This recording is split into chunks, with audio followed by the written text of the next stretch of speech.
So once again, welcome. My name is Christina Robertson Gardner. I'm with the City of Oregon City, and I want to welcome you tonight for our second Pints from the Past. And tonight is called Industrial Archaeology at Willamette Falls, Exploratory Investigations at the North Woolen Mill. It's a very long title, but it's going to be very exciting. So first of all, most importantly, this is a pretty neat project that we got to be able to move forward on. Along with the Willamette Falls Legacy Project, rarely do you get a chance to do proactive archaeological investigations on a site. And really, we have two main people to thank for that, both the State Historic Preservation Office in Oregon, as well as our property owners, Falls Legacy LLC. So Betsy Heigerken is here, if you want to raise your hand. Thank you very much, Betsy, as well as Kim Knox, owner's rep, is here.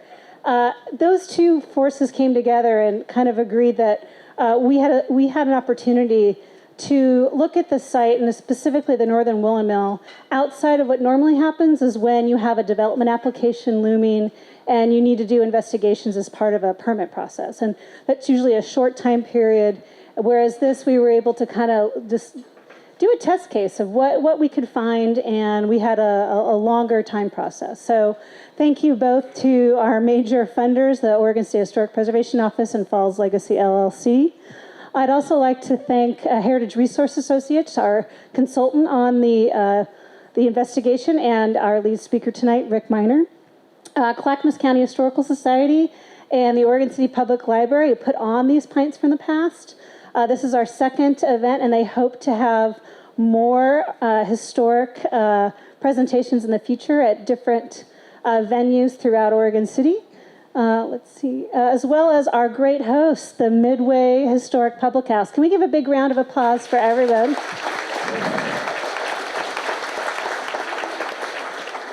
Just to get an understanding of who in the room, raise your hand if you have been to a Willamette Falls Legacy Project event before. Raise your hand.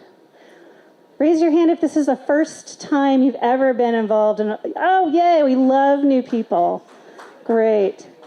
Can you raise your hand if you've been on one of our website or social media or follow us? Great. If you aren't, we have a lot of great opportunity as we go forward this next year. We also have a monthly e-blast. You can quickly sign up with your email at the bottom of our rediscoverthefalls.com page. It's a great wealth of information. And raise your hand if you've actually been on the property and taken a tour. Oh, that's great. I think once you're able to chance to get a tour, you really get a pretty visceral understanding of the amazing opportunities for the site. We do public tours a couple times a year on Saturdays. They fill up very fast, and if you are on our social media, you can get advantage of that. And if you want to do group tours, we do have long-term scheduling for groups or organizations. So with that, real briefly, the Willamette Falls Legacy Project, once again, was created as a way to address the February 2011 closure of the Blue Heron paper mill. At that day, we lost 175 jobs. It was an important part of our downtown, and we knew in Oregon City that we needed more help. This is not something the little city of Oregon City could do by itself. As you see right here, so we quickly reached out to Metro, Clackamas County, and the state of Oregon, and together we call ourselves the Willamette Falls Legacy Project. It really is putting staff in from all four government entities to work together on a shared goals. There are also three organizations that are working at Willamette Falls right now, and I'd just like to put this slide up to remind everybody that we have a lot of common goals. The Willamette Falls Legacy Project is just working on the former Blue Heron paper mill with the property owner Falls Legacy LLC. We also have the Willamette Falls Heritage Area Coalition, which is looking at a larger state and federal heritage area along the Willamette River, as well as the Willamette Falls Locks and the groups Unlock the Locks and the One River Coalition, who are working on reopening the locks. So together, we have a lot of interest in the falls, and we support each other. But for this project, the Willamette Falls Legacy Project is just with the 22-acre former Blue Heron paper mill, working with the property owner. So we've had a lot of milestones. We started out in January 2011. We were able to find an owner. It was in federal bankruptcy. We have a new owner, yay, Falls Legacy. We were able to rezone the site from industrial to a new mixed-use zone, a framework plan, And the most exciting thing that happened about a year ago is we were able to receive public easements on the Falls Legacy property, on the former Blue Heron property, for a river walk that will go out to the falls. We also received an easement, or an option for an easement with PGE to go out on their dam. And so we'll be moving forward this next year on looking at what that river walk could be. We'll be having public engagement opportunities. We want to hear from our community how this area needs to be programmed. We want to hear how you want to use this property. And so I encourage you to stay involved. As actually our former mayor, Mr. Neely, always said, instead of if we build it, they will come, it's actually the opposite. If they come, we can build it. If we bring people to the site and talk to them about how incredible this is, the more opportunities we have for redevelopment of the site and also for raising money for the full Riverwalk. So that's kind of always been my mantra now. If people come, we can build it. So this is a shot of the site. This is the 22-acre parcel. Oh, and you know what? I missed a slide. Most importantly, the way our Willamette Falls Legacy Project, the way we all keep together and we're able to move forward is we adopted 4 core values in the spring of 2011, and all the 4 government entities, and then really the public has really embraced them. And those 4 core values we see are working together to have a revitalized place, and that is, in no particular order, public access to the falls, historic and cultural interpretation, healthy habitat, and economic development. And we see that only truly when all 4 values are expressed will this site be able to be redeveloped and truly be both a state and national treasure. So everything we do always goes around these 4 core values. And tonight, is an example of the historic and cultural interpretation. So our design team that was hired to begin look at conceptual design. I'm going to show you a couple of slides. This is from their interview last spring. And we have a design team made up of Mayor Reed from Portland, Snøhetta from New York, and Oslo, Norway, as well as Dialogue from Vancouver, BC. So these 3 firms will be working with the public to try to figure out how to best design public access to the falls, and long-term as well as try to figure out where we can put phase 1 and how it can be a catalytic and energizing project. So here's some photos. Very exciting. So before we start, I want to introduce Elaine Dorsett with the Oregon Archaeological Society. This investigation could not happen without the volunteers from OAS. They were on site for all 2 weeks, and they were invaluable to the project. So real quickly. As Christina indicated, my name is Elaine Dorsett. I'm a past president of the Oregon Archaeological Society. And I just want, obviously all of you that are here are interested in cultural resources protection. So I wanted to let you know, if you didn't already know, about the OAS, is what we refer to it as. Because it's actually something that all of you, if you're interested in archaeology, can get involved in. So the OAS is a nonprofit organization that was founded in 1951, and we stress the importance of working with professional archaeologists in the advancement of knowledge and educating the public.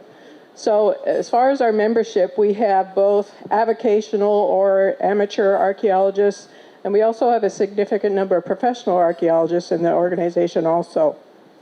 So without further ado, I'd like to introduce to you Rick Miner. Rick holds a master's and PhD degree in anthropology. He is co-founder and senior archaeologist with Heritage Research Associates since 1980. And for the last 8 years, he's taught historical archaeology and the historic preservation program at University of Oregon. For Rick's presentation, we'll hold your questions till the end. And because of the size of the room, Rick will just repeat your question into the microphone. So without further ado, I'd like to introduce Rick Miner. Okay, so I'm overwhelmed by everybody coming out. Thank you very much. It's hard to think back into August when we were out there and it was swelteringly hot. Quite a contrast with tonight. So this is supposed to be an informal progress report on the archaeological investigations that were conducted in August within the North Mill addition on the Blue Heron property. And I know it sounds a little pretentious. Are we on? Yes, we are. But this is called industrial archaeology, and it's industrial archaeology because we're working in an industrial setting, but it's also because we're using an archaeological approach to gaining information and knowledge about the industrial era. The second part of the title is exploratory investigations. Exploratory is a term that you used to see in archaeological reports a long time ago, say in the 1920s and 1930s, when there was so little known about archaeology in prehistory that when archaeologists went out and did field work, they really didn't have a very good idea of what they were going to find. And so in a similar manner, when we started our work in the North Mill Addition, we weren't sure what, if any, archaeological evidence we were going to encounter there. Let's see. Okay, so I know we've covered a lot of the acknowledgments, but I wanted to just hit them again. I want to thank all the OAS volunteers by name. Thank you very much. You were great. The one group that didn't get mentioned by Christina is the Public Works Department for the city of Oregon City, and you're going to see why in a couple minutes. So we'll just keep going. So as everybody who lives in Oregon City or around here knows, the early industries were constructed on top of basalt bedrock that was scoured out by the Missoula floods, the Great Missoula floods of the Columbia River system, and the last of those occurred about 13,000 years ago. So I think it's safe to assume that as soon as the land surfaces stabilized, Native Americans were going to start living around the falls. If we fast forward to the early historic period, we know that Willamette Falls was a major trading center for Native peoples, second in the Pacific Northwest, only to the rapids at the Dalles of the Columbia River. And we know the falls are still important to the tribes today as a fishery and for eel gathering. I wanted to mention an archaeologist named John Woodward, who taught for many decades at Mount Hood Community College, and he did his doctoral dissertation around Oregon City and the Clackamas drainage. And as part of his research, he compiled all the newspaper accounts he could find from the 19th century and early 20th century about finds of Native American artifacts, and in fact some burials as well. And as far as I can tell, I reviewed his work, and none of those references to discoveries were made on the lower terrace at Oregon City, where the city of Oregon City and the industrial developments took place. So to a large extent then, we're sort of working in what, to show off my high school Latin, terra incognita on the lower terrace.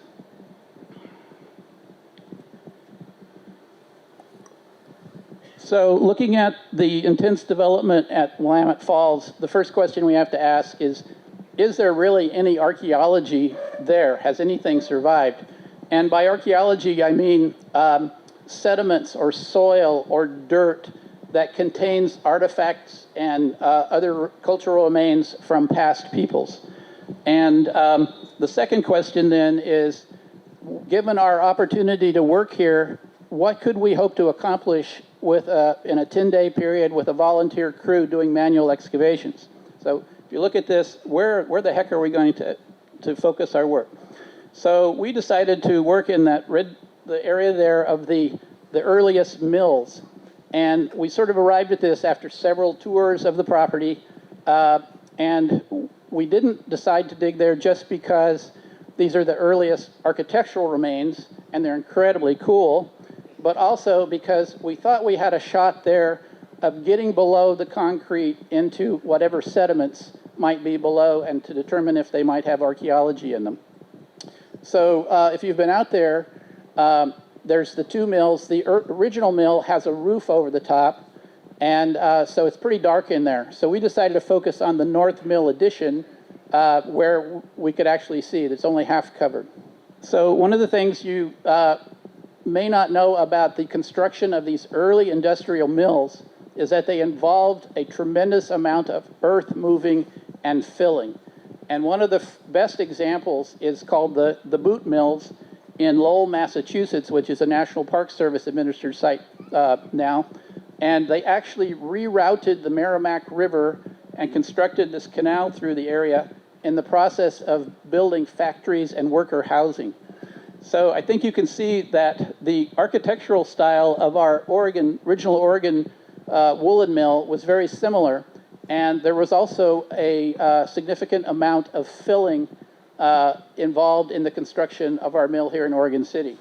So I sort of got some appreciation for the scale of industrial building from working at the Oswego iron furnace a few years ago. And in order to stabilize the furnace stack here, the engineers had to know something about the foundation under the ground, and that's where archaeology came in. And we were able to establish that the foundation here at the furnace was 10 feet, extended 10 feet below the surface to bedrock. So one of the things I was thinking about is that if you want to build a furnace stack like this, the first thing you did is dig a really big hole, and then you started from the hole on up to the top. So we're going to move on to our site here, and here's the original mill right here in 1867, 2 years after construction, and a pretty good quote at the bottom, which I'll read in case people can't see it. During the latter part of January 1867, the Willamette River reached flood stage, and the factory is partially inundated, so that operations were considerably restricted. I thought that was kind of a subtle way of saying that. Let's see. So one of the things to keep in mind as you look at these photos is, this row of structures here. This is where they're going to construct the North Mill addition. They're going to take these out and build that North Mill addition right here. So these are the structures that we're interested in learning something about. What was the mill producing at this time? Woolen products. The famous thing they talk about later is blankets. I'm not sure about what they're doing this early. So here's the mill in 1874. It's rebuilt after the fire in 1872. They rebuild it they go from a 2-story to a 3-story structure. But what's interesting to me is, these 2 structures on the end of this block did not seem to have been affected by the fire. Probably in these in here might have been. But the reason for the rebuilding is in the quote at the bottom, which says, in the ensuing 2 years after its construction, after the fire, in the ensuing 2 years, matters of small importance occurred until November 23rd, 1872, when the plant was completely destroyed by fire. So that's why they had to rebuild it. So on the 1888 Sanborn map here, the buildings, the wood frame buildings north of the original mill are identified as a saloon here. There's an undeveloped parcel. And this one is called a waste wool storage building. This is the Barlow Hotel. And then the one on the end is just noted as vacant. And you can see that something I find really fascinating about this is that this is platted within the city of Oregon City. And we're right here at 3rd and Main Street. So in the next map in 1890, it's just shown as under construction. And it says at the bottom in the quote, the flood of 1890 resulted in substantial loss of property and was necessary to purchase adjacent ground, erect new and repair damaged buildings, and install some new machinery. So here's a view of the 2 mills together from the Westland side of the river. Here's the original mill, and here's the new addition. So they're like right in this line here. You can sort of get a sense of this topography of this bedrock terrace here. That's what we're kind of dealing with and trying to reach in our archaeological investigations. So another, a little later photo, 1910. By this time, the Holly Pulp and Paper Company, which was founded in 1908, has moved on to the site as well. So we still have our original woolen mills, but now we have the paper mills as well. One thing I find really interesting is all these residential structures that may have archaeology associated with them across Main Street. And one more, mid-20th century, we still have our woolen mills right in here, and on the paper mills as well. And so the woolen mills ceased production and were sold to Publishers Paper Company in 1955, and the woolen mills stood until they were demolished in 1980. So this is what it looks like today. When I say demolished, they took off the upper 3 stories of the brick structure, but they left the original masonry foundation around the base. And the top of the foundation over here is about at the same elevation as today's Main Street. So this is going to take a little bit of explanation. This is what it looked like, the inside interior of the foundation before we started our excavations. And one of the things we wanted to try to do was to get a handle on how much dirt was underneath the concrete in the interior here. So we did what's called ground penetrating radar, which sort of portrays contrasts in the soils, and it can also tell us about cultural disturbances, which I'll come back to a little bit later. What's really interesting about this profile is it's running across this way. What's really interesting to me, you see a lot of bedding, but you also see this really steep decline here. And what's happening is the mill was built on the edge of the terrace, so it's dropping off like this, and which is pretty much what happened with the original mill as well.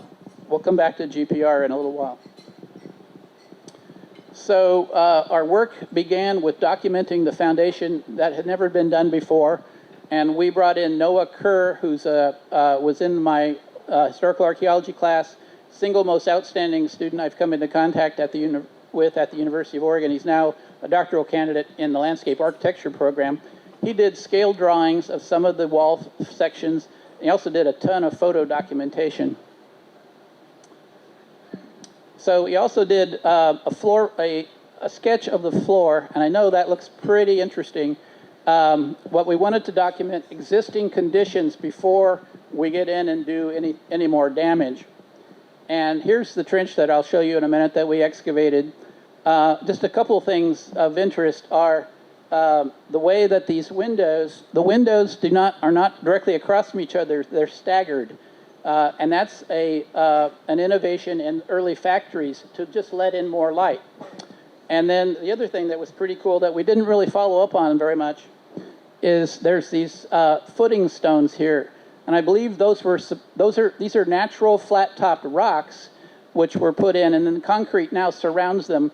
But I believe those were supporting posts that were holding up the upper stories of the building. So a lot more to learn from this sketch, but we're going to go on. So in urban archaeology, when we're working in a city, it's not unusual for archaeologists to have to cut through the asphalt and concrete to test the sediments underneath.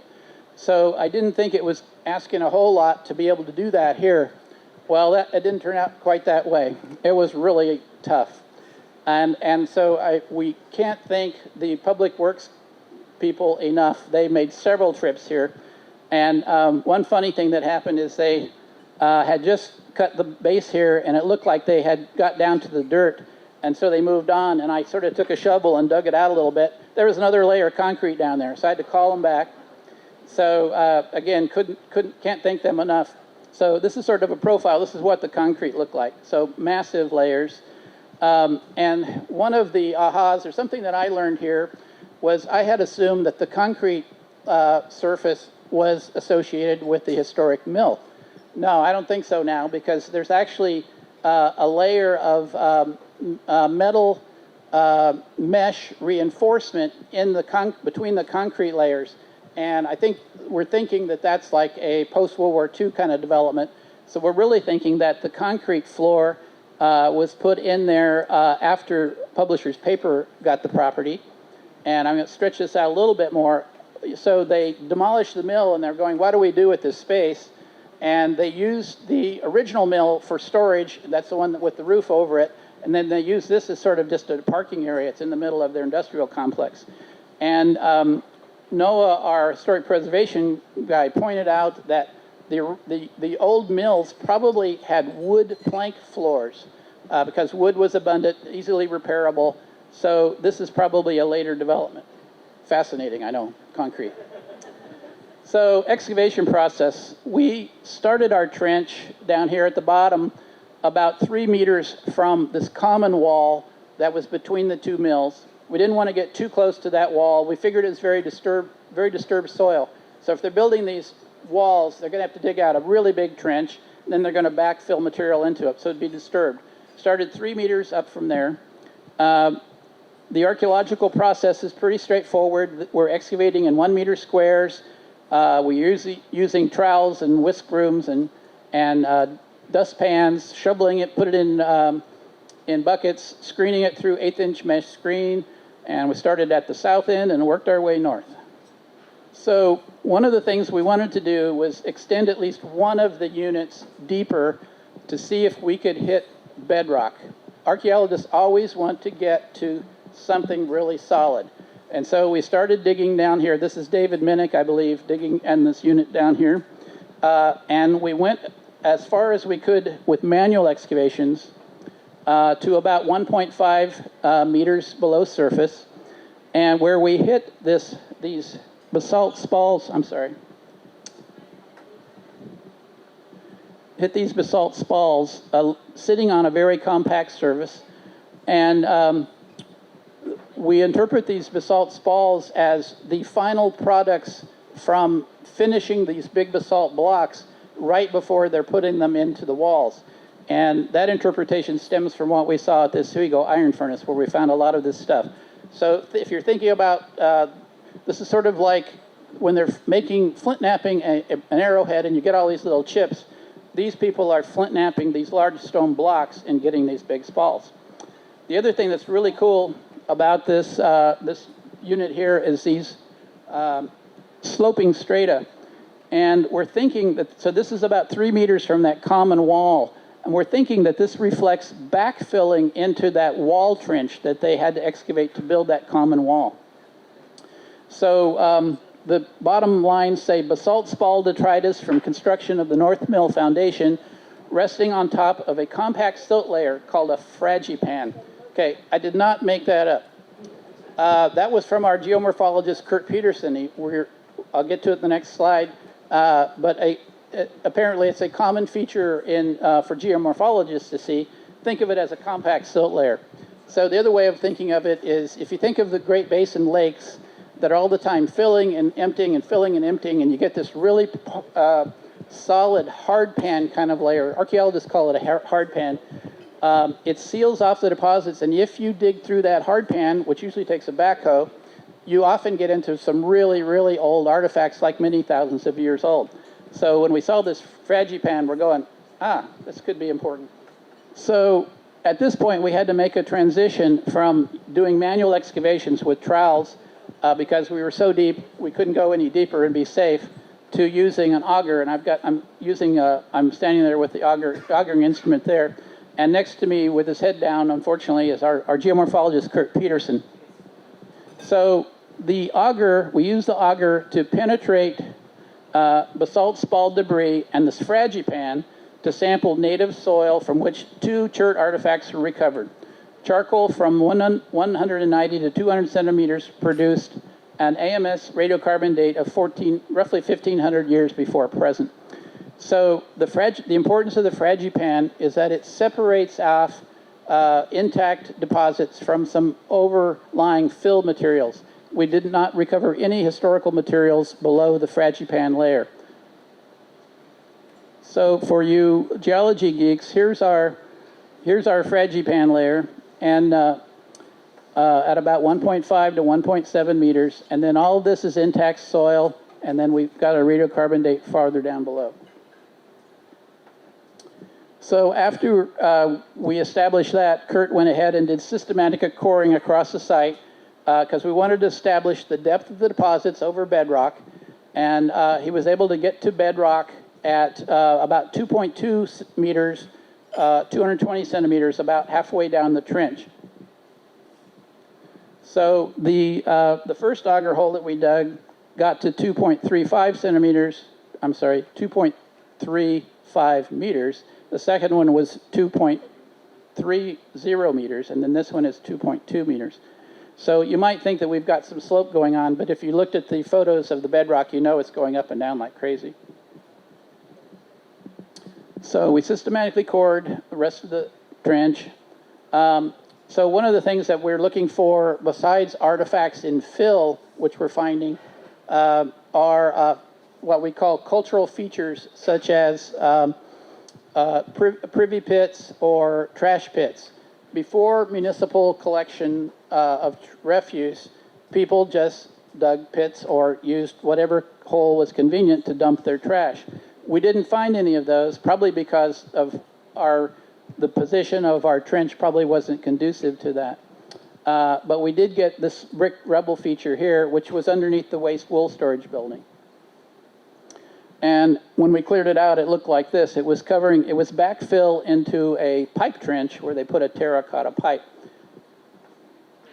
This material, and here's just a dump of mortar. I can picture somebody with a wheelbarrow going, there's a hole, let's dump this mortar in there. So moving down towards the north end of the trench, the Barlow house vicinity, one measure of what a great job our crew did can be assessed by the amount of back dirt in these piles. We moved a lot of dirt, and that's something that you have to do in an industrial site. You have to really get to it. So we did get some more brick rubble down at the end, and this is what it looked like under the Barlow house, but not a discrete feature like that pipe trench. So one of the things, besides showing the bedding and the depth of the deposits that GPR can tell you, is it'll pick up soil disturbances, and it picked up that pipe trench really nice right here. And then it also picked up the sloping of the sediments as we approach the common wall. And so here's our pipe trench, and then here's the south end of the trench where we got deeper, and where we had the common wall would be over here. What I was really, what struck me thinking about this was how this slopes down, and then it seems to come up at the end. And I don't know, the only way to find out is to go back and dig some more, but I'm wondering if that's an indicator that there's a stub of a wall, of the common wall that exists between the two mills. So there's a big hole somebody knocked a hole in the common wall so people could go back and forth between the two mills. And I'm thinking that under the surface there might be part of that the bottom of that wall might still be there, and that's what the GPR is picking up right here. So we immediately, when we first started excavating, we immediately were finding historical artifacts, as we had hoped. What was really surprising is that we also started finding Indian artifacts. And these upper sediments that are right below the concrete, this is fill material that was brought in to level the surface before any construction of buildings. So the fill probably dates to before 1865, when the old mill was first put in there. So it's important to understand that this is not an intact Native American site. It's stuff these things occur in fill material brought in, and it appears then that wherever they were getting the fill from was an Indian settlement nearby, presumably nearby.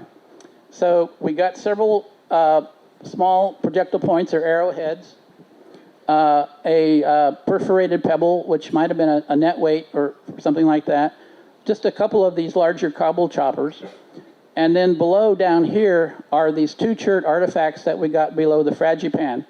So we have a split chert pebble with some additional flakes off it, and then a chert uniface, which is sort of a real simple cutting tool. And these were found below that fragipan layer. Ceramic fragments, a lot of them, but very, very fragmentary. So this sort of gives you an idea. We have only a very few with ceramic maker's marks that we'll be able to figure out a date on, but very fragmentary. What's the dating date? I believe that's 2015. We've always put that in there. Oh, it should be 2016, shouldn't it? So we found lots and lots of window glass. And one cool thing about window glass you may or may not know is that the thickness decreased over time. So the older the window glass, the older it is. And you can actually measure this out and sort of come up with some rough dates. We haven't done that yet. The glass artifacts were mostly very fragmentary, like the ceramics. A couple of our more complete objects where we found two glass tumblers. One was from the saloon area, and the other one was, as you would expect, and one was from the Barlow House. And then we have a couple of early bottles with applied finishes, which fit the time period before the second mill was constructed. Miscellaneous artifacts, lots of pipe fragments, most of them really fragmentary. Did get a couple with identifying maker's marks on them, the Ford and Stepney types.